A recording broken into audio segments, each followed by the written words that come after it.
नमस्ते आप सभी को। उम्मीद करती हूँ आप सब लोग बहुत अच्छे हैं। तो हम लोगों ने अपना जो हिंदी का सेशन शुरू कर रखा है, हम उसी को आगे कंटिन्यू करेंगे। ठीक है, हमने समास कर लिया है, वर्ण कर लिए हैं और हमने शब्द विचार वगैरह भी किए हैं। मतलब कई टॉपिक है, गद्यांश भी धीरे धीरे वीडियोस अपलोड होती रहेंगी। तो आज का हमारा जो टॉपिक है वो है सर्वनाम का। ठीक है, तो सर्वनाम, संज्ञा, क्रिया, विशेषण, ये सब हम ना बचपन से पढ़ते आ रहे हैं। मतलब हम 3rd क्लास में थे तब से शायद हमने इनको पढ़ना शुरू करा था। तो सर्वनाम वो शब्द होता है जो हम संज्ञा के स्थान पर प्रयोग करते हैं। सर्वनाम वो शब्द होता है जो हम संज्ञा के स्थान पर प्रयोग करते हैं। जैसे अगर हम गाय का निबंध लिख रहे हैं तो उसमें हम गाय के 4 टांग होते हैं, गाय की पूंछ होती है, गाय चारा खाती है। बार बार गाय गाय गाय गाय अगर हम करते रहते हैं तो वो जो हमारा पूरा निबंध होता है वो बहुत ज़्यादा बोरिंग हो जाता है, पढ़ने में अच्छा नहीं लगता कि एक ही शब्द बार बार आया जा रहा है। तो हम गाय के स्थान पर अगर कोई और शब्द प्रयोग करते तो वो क्या कहलाएगा, क्योंकि गाय संज्ञा है, संज्ञा के स्थान पर दूसरा शब्द हम प्रयोग करेंगे वो क्या कहलाएगा, हमारा सर्वनाम। तो सर्वनाम वो शब्द होते हैं जो संज्ञा के स्थान पर प्रयोग किए जाते हैं। अब सर्वनाम के भेद कितने होते हैं?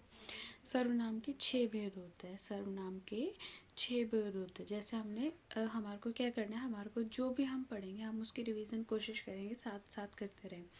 तो समास हमने किया था, समास के भी कितने भेद थे? 6 भेद थे। सहसे समास, सहसे सर्वनाम। सर्वनाम के भी कितने भेद हैं? 6 भेद हैं।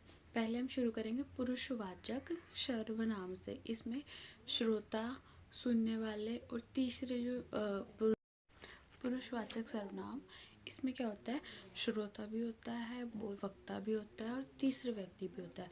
तो पुरुषवाचक सर्वनाम में भी 3 भेद होते हैं। उत्तम पुरुष जो कि वक्ता होते हैं, बोलने वाले, जैसे कि मैं, मेरा, हमारा, हम, हमारे, मतलब हम अपने बारे में बता रहे हैं, वक्ता। ठीक है। दूसरा होता है मध्यम पुरुष जो सुनने वाला होता है। ठीक है, कि मतलब हम बोल रहे हैं तो कोई सुनने वाला भी होता है, जैसे तुम, तुम्हारा, तुम्हारे, ये सब किस में आएंगे?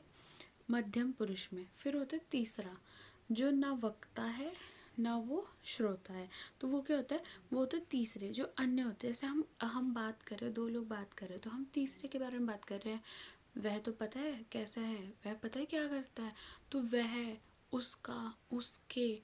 तो ये शब्द क्या होता है, ये तृतीय होते हैं, ये तीसरे पुरुष के बारे में बात करते हैं। तो पुरुषवाचक सर्वनाम के तीन तीन क्या होते हैं, भेद होते हैं। पहला उत्तम पुरुष, मध्यम पुरुष और अन्य पुरुष। ठीक है, इसके बाद हम सर्वनाम का दूसरा भेद जानेंगे। दूसरा भेद होता है हमारा निश्चयवाचक सर्वनाम। निश्चय से हम समझ गए ना कि जो हमारे को पूरी डिटेल दी गई है किसी के बारे में, कि वहाँ पर निश्चयवाचक में अगर हम एग्जाम्पल से समझे कि वह कुत्ता है, एग्जाम्पल है, गाली नहीं है। ठीक है, यह रस्सी है, यह रास्ता सुरेढ़ा की तरफ जाता है। तो हमने निश्चयवाचक, हमने मतलब जो डिटेल बताई वो बिल्कुल प्रॉपर है, वो बिल्कुल सही है। ठीक है, तो हमने निश्चयवाचक सर्वनाम में क्या है, बिल्कुल एग्जैक्ट डिटेल्स हम बता देते, वो होता है निश्चयवाचक सर्वनाम। उसके बाद होता है अनिश्चयवाचक सर्वनाम, जिसमें बात तो बताई गई है लेकिन बात अधूरी है, मन में कुछ संशय रह जाता है। दरवाजे पर अनिश्चयवाचक सर्वनाम में क्या होता है, हमारे को बात तो पता होती है पर हमारे को आधी बात पता होती है। ठीक है, मतलब मन में एक सवाल रह जाता है कि ये इसका जवाब क्या है। जैसे मान लो उदाहरण से हम समझते हैं, दरवाजे पर कोई है, उसको उसने मारा। तो दरवाजे पर कोई है, कोई, ये तो हमें पता चल गया कि हमें दरवाज़ा खुल गया, लेकिन है कौन, कोई है, तो वो कोई जो है वो अनिश्चयवाचक है। उसने उसको मारा, ठीक है, रवि ने उसको मारा, और उसको किसको मारा भाई, अनिश्चयवाचक, मतलब वो हमारे को पता नहीं है, जिसके बारे में हमें प्रॉपर पता नहीं होता, वो होता है अनिश्चयवाचक सर्वनाम। इसके बाद आता है प्रश्नवाचक सर्वनाम। प्रश्नवाचक तो सबसे इजी होता है, जिसमें कि हम जब वाक्य को पढ़ते हैं तो हमारे को समझ में आता है कि इसमें कोई सवाल पूछा गया है, प्रश्न पूछा गया है, ठीक है। तो इसमें क्या होता है कि जैसे हमने दरवाजे पर बात करी कि दरवाजे पर कोई है, ये क्या अनिश्चयवाचक है कि इसमें कौन है। अगर हम इसमें लगा दें कौन है तो प्रश्न पूछा गया कि दरवाजे पर कौन है, सवाल पूछा जाए तो वो होता है प्रश्नवाचक सर्वनाम, ठीक है। इसके बाद आता है संबंधवाचक सर्वनाम। संबंधवाचक सर्वनाम में क्या होता है, जिन सर्वनाम शब्दों का प्रयोग संबंध बताने के लिए किया जाता है, संबंध बताने के लिए किया जाता है। यह मेरा भाई है, ठीक है।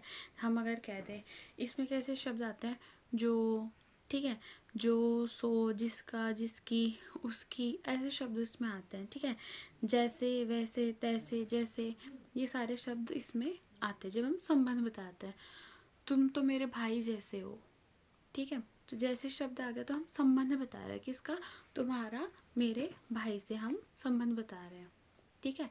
तो संबंधवाचक में ऐसे शब्द आते हैं। फिर होता है हमारा निजवाचक। निजवाचक तो हम समझ गए, निज मतलब स्वयं, जब हम स्वयं के बारे में जैसे हम करते हैं तो वो सर्व। अब जब हम लास्ट हमारा जो भेद बचता है वो होता है हमारा निजवाचक सर्वनाम।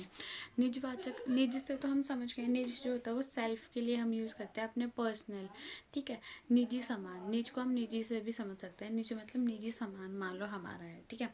तो जिन सर्वनाम शब्दों का प्रयोग वक्ता कर्ता क्या करता है, अपने लिए प्रयोग करता है, हम अपने लिए करते हैं, स्वयं के लिए, खुद के लिए, अपने के लिए, हम, आप, ये सब जो हम हम करते हैं।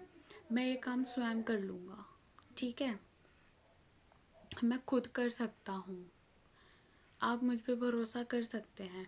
तो मैं किसकी बात कर रही हूँ, मैं अपनी बात कर रही हूँ, मैं निजवाचक सर्वनाम हम इसमें प्रयोग कर रहे हैं। तो हमने क्या जाना सर्वनाम में, सर्वनाम वो होता है जो संज्ञा के स्थान पर प्रयोग किया जाता है। सर्वनाम के 6 भेद होते हैं। पुरुषवाचक सर्वनाम जिसके 3 भेद होते हैं, उत्तम पुरुष, मध्यम पुरुष और अन्य पुरुष। फिर निश्चयवाचक, अनिश्चयवाचक, प्रश्नवाचक, संबंधवाचक और निजवाचक। तो इनमें अगर कोई भी आपको डाउट होता हो, कुछ नॉलेज आपको ऐड करनी हो, कुछ आपको समझ नहीं आया हो तो आप इसमें बता सकते हैं। और अगर आप चाहते हो कि इससे भी ज़्यादा डेप्थ में हम करें तो वो भी आप बता सकते हैं कि हम इससे ज़्यादा डेप्थ में करें, ठीक है। और एग्ज़ाम्पल्स ऐड करें। वैसे मैं सोच रही हूँ कि एक एग्ज़ाम्पल वाले हम जैसे पहले पूरा सिलेबस कवर करके फिर हम बाद में एग्ज़ाम्पल्स करेंगे, क्योंकि सिर्फ नॉलेज से कुछ नहीं होता, practice makes a man perfect, so we have to do the practice questions also. तो हम पहले सारा सिलेबस कवर करेंगे, उसके बाद हम प्रैक्टिस क्वेश्चंस करेंगे हर टॉपिक के अलग अलग। जैसे हम अभी हर टॉपिक पढ़ रहे हैं वैसे हम हर टॉपिक के अलग अलग क्वेश्चंस भी करेंगे। So thank you all. और अगर कोई कमी हो तो भी बताना, और अगर कुछ ऐड करना है